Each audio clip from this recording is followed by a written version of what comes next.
యుట్రోవిజైనల్ prolapse గురించి చెప్పదలుచుకున్నాను. యుట్రోవిజైనల్ prolapse అంటే అయితే గర్భసంచి అనేది గర్భసంచి ముఖద్వారం కానియండి, సర్విక్స్ కానియండి, గర్భసంచి కానియండి, యోని భాగం వరకి కిందకి జారినప్పుడు దాన్ని యుట్రోవిజైనల్ ప్రొలాప్స్ అంటారు. దీనికి ఏంటి మెడిసిన్స్ ఇస్తారా అని. కానీ దీనికి యుట్రోవిజైనల్ ప్రొలాప్స్‌కి మెడికల్ మేనేజ్‌మెంట్ అంటూ ఉండదు.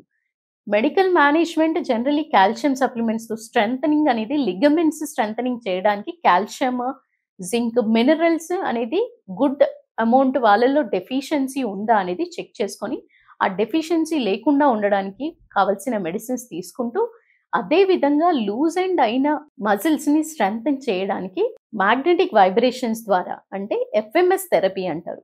ఫంక్షనల్ మాగ్నెటిక్ స్టిమ్యులేషన్ అనే పద్ధతి ద్వారా మంచి స్ట్రెంథెనింగ్ ఏర్పడడానికి మేనేజ్‌మెంట్ అనేది హెల్ప్ చేస్తుంది.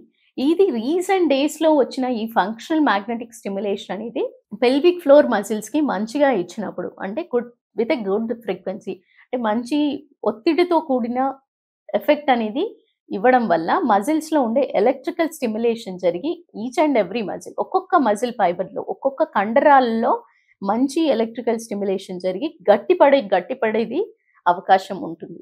ఈ గట్టిపడి పటుత్వం ఏర్పడడానికి మీరు కరెక్ట్ టైంలో ఫంక్షనల్ మ్యాగ్నెటిక్ మొదట్లోనే మైల్డ్ ప్రొలాప్స్ ఉన్నప్పుడు తీసుకున్నట్టయితే దాని ఎఫెక్టివిటీ చాలా బాగా వస్తుంది. దాంతో మీరు 90% ఆపరేషన్ వరకు వెళ్ళకుండా మూత్ర సమస్యలు కానీ, మల సమస్యలు కానీ అసలు ఏర్పడకుండా అరికట్టవచ్చు.